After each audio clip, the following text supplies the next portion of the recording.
तो एक तो हमें ये पता नहीं है कि कितने पेड़ लगाने चाहिए, कौन से लगाने चाहिए, कैसे लगाने चाहिए, कहाँ कहाँ लगाने चाहिए, क्योंकि आम आदमी है उसको जानकारी नहीं है। दूसरा, हम जो पेड़ लगाते हैं उसमें बहुत सारे पेड़ ऐसे हैं जो स्थानीय नहीं है। तीसरा, हम बहुत सारे पेड़ लाते हैं प्राइवेट नर्सरी से। प्राइवेट नर्सरी से जो यूपी में पेड़ तैयार हो रहा है या जो आपका कोयम्बटूर में पेड़ तैयार हो रहा है, उसके साथ में वहाँ की मिट्टी के कीटाणु आ रहे हैं, और वो जो कीटाणु आ रहे हैं वो हमारी यहाँ की मिट्टी को दूषित कर रहे हैं। बहुत सारे निमोटोड्स हो गए हमारी मिट्टी में, क्योंकि पौधा तैयार करने की भी एक वैज्ञानिक विधि है, मिट्टी का स्टेरलाइजेशन किया जाता है। या हमारी यहाँ की मिट्टी है तो उसमें जीवाणु यहीं के होंगे, तो वो हमने थैली भर ली और लगा दी, तो वो यहीं के जीवाणु है, इसी में चल रहे हैं, तो कोई नुकसान नहीं होगा। तो ये सारी चीज़ें हमें समझना बहुत जरूरी है। मैं सबसे ज़्यादा आभारी इस बात का हूँ कि यहाँ हम जो 2.5 साल से मुहिम चला रहे हैं, इस मुहिम में मैं जिस तरह से यहाँ इस जो डाबला तालाब भूमि का परिक्षेत्र है 335 बीघा का, इसको विकसित करना चाहता था, वो विकसित करने दिया आपने। सबसे बड़ा मैं इस बात का कर्जदार हूँ आप लोगों के लिए। क्योंकि 20 साल पहले जब मैंने ये काम शुरू किया था तो मुझे भी लगता था कि पौधा लगाना ही सब कुछ है, लेकिन धीरे धीरे मैं सीख गया कि पौधा लगाना सब कुछ नहीं है, वो इसका एक बिंदु मात्र है। यहाँ आप इतने लोग हो, इतने आपके अलग अलग विचार हैं, हर व्यक्ति का अपना दिमाग और अपने विचार होते हैं, फिर भी इस मुहिम में सबका एक विचार, ये जसनाथ जी का सबसे बड़ा आशीर्वाद है, सती दादी का सबसे बड़ा आशीर्वाद है, एक विचार। इसीलिए ये मरुस्थल का जो है वो पर्यावरण तीर्थ बन रहा है। क्योंकि आप देखिए जो लोग इस मुहिम के पीछे पड़े हुए हैं, हम जब पोस्ट लिखते थे तो वो लिखते थे कि आम लग गए हैं डावला में, तो डावला में बादाम लग गया है। अरे भाई, बादाम यहाँ होता ही नहीं है, हमें उगाना भी नहीं है। उनका मंतव्य क्या था कि इस मुहिम में लगे हुए लोग हैं वो पूछे कि भाई बादाम कब होंगे, ये किन्नू कब लगेगा, ये पेड़ ऊंचे क्यों नहीं आ रहे हैं, ताकि इन लोगों में आपस में मनमुटाव हो, इनमें कंफ्यूजन हो, और ये मुहिम है ये पटरी से नीचे उतर जाए। हमारा पहले दिन से क्या था मंतव्य कि हमें इसे मरुभूमि का पर्यावरण तीर्थ बनाना है। अब मरुभूमि का पर्यावरण तीर्थ कैसे बनेगा? प्राकृतिक रूप से मरुभूमि के अंदर कभी भी सघन वन नहीं होता है। अगर आपने सघन वन लगा दिया तो आप जो स्थानीय पादप है उनको नष्ट कर दोगे, उसका इकोसिस्टम डिस्टर्ब हो जाएगा। इसलिए डे 1 से हमने दूर दूर पौधे लगाए, केवल और केवल देशज पौधे लगाए, 5 साल के बजाय 15 साल में खड़े हो जाएं। हमें कोई जल्दी नहीं है, क्योंकि हमें स्थायी काम करना है, 5 साल या 10 साल का काम नहीं करना है। तो वो इस हिसाब से लगाए कि हमारी यहाँ की जो घासों के लिए हमने जगह छोड़ी, घासों के बीज लगाए, धरती के पेट में था, जैसी सुरक्षा मिली वो बीज भी बाहर आ गए। और आज आप देख लो कि जब हम 22 में यहाँ इकट्ठा होकर शुरुआत की थी, 5 जून 2022 को हमने जब यात्रा की शुरुआत की थी, उस दिन और आज का दिन आप देखिए, 2.5 साल भी नहीं हुए और पूरा एकदम नजारा बदल गया। तो इसको बोलते हैं हैबिटेट रेस्टोरेशन।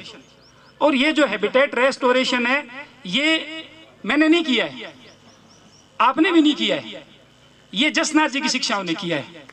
मैं कुछ भी नया नहीं कर रहा हूं।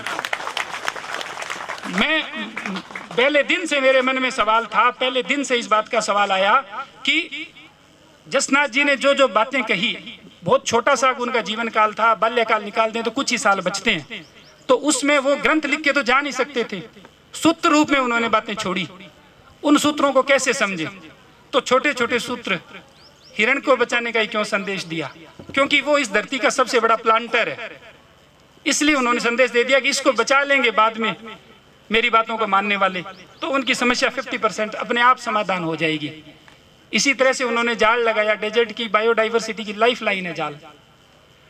जो बाजरी है, मोट है, हर चीज का मतीरा है, हर चीज हमारे लिए पूजनीय है। प्रतीकों में उनके जो शिष्य थे उन्होंने जगह जगह उन चीजों को छोड़ा, इसीलिए कि हम ये समझ लें कि वो कहना क्या चाहते थे, क्योंकि वो तो चले गए, उनकी शिक्षाएं हैं, उन्हीं से ही तो समझना है। तो ये यहाँ पे आपको इतनी किस्म की घास दिख रही है, सेवण दामन आज देखो खत्म होगी गावांग मां, अरे अठे थे बूंटा देखो सेवण का जिसोरो करे बांध गाल लिया। तो ये कैसे वे? ये सिर्फ इसलिए वे कि आज पूरी दुनिया जो कह रही है कि सस्टेनेबल लिविंग, हमारे माननीय प्रधानमंत्री जी ने जो क्लाइमेट समिट था 2021 का COP 26 ग्लासगो में, उसमें एक नारा दिया मिशन लाइफ। वो मिशन लाइफ क्या है? Lifestyle for environment. ये बात क्या है? 500 साल पहले जसनाथ जी कहे गए, वही बात है एकदम। और सिर्फ हमारे प्रधानमंत्री जी ही नहीं कह रहे हैं, पूरी दुनिया के वैज्ञानिक आज जिस सस्टेनेबल लिविंग की बात कर रहे हैं, जो सस्टेनेबल डेवलपमेंट गोल्स हैं 17, वो सारे के सारे जसनाथ जी बता गए उस समय, और वो सिर्फ हमारे लिए नहीं पूरी दुनिया के लिए अनुकरणीय हैं। चाहे वो किसी भी क्लाइमेट में रह रहे हैं, तो वो जो उनकी टीचिंग्स है उनको हम यहाँ साकार करना चाहते हैं कि ये तरीका है। और मैं पूरी जिम्मेदारी के साथ में ये निवेदन कर रहा हूं कि सामुदायिक भागीदारी से ये पूरे राजस्थान में पहला ऐसा व्यापक स्तरीय सफल प्रयोग है या सफल प्रोजेक्ट है, सफल कदम है, प्रयास है, कुछ भी हम नाम दें, जहां केवल और केवल सामुदायिक भागीदारी से अवैध खनन को न केवल स्थायी रूप से पूर्णतया रोक दिया गया, वरन जिस भूमि का सीना छलनी कर दिया गया था उसमें आज इस तरह के जीव, ऊंट फोक, अभी मैया जी बता रहे थे यहाँ 2 ऊंट फोक है। ऊंट फोक पे मैंने 7-8 साल पहले खबर पड़ी, हंगामा मच गया था। ऊंट फोक का एक पौधा दिखा था यहाँ शायद डूंगरगढ़ साइड में कहीं, और यहाँ ऊंट फोक है। इसके अलावा कैराकल की भी बात हुई, 50 ही कैराकल जिंदा है हिंदुस्तान में, और 52 में चीता खत्म हुआ। उसके बाद में ये माना जाता है कि दूसरी ये बिल्ली प्रजाति जो खत्म होने के कगार पर है। बीकानेर क्षेत्र में पूरे पश्चिमी राजस्थान में 1954 में अंतिम बार दी गई थी, एक सांसी ने शिकार किया था। मुंबई के एक जो जूलॉजिस्ट है उन्होंने रजिस्टर किया था इसको, वो कैराकल डाबला में है। ये छोटी बात नहीं है। सड़क जिसको अपन बोलते हैं एफ्रो एशियन सैंड स्नेक, सड़क बहुत होती थी, अब सड़क नहीं रही। इन सालों में सड़क देखी है आपने?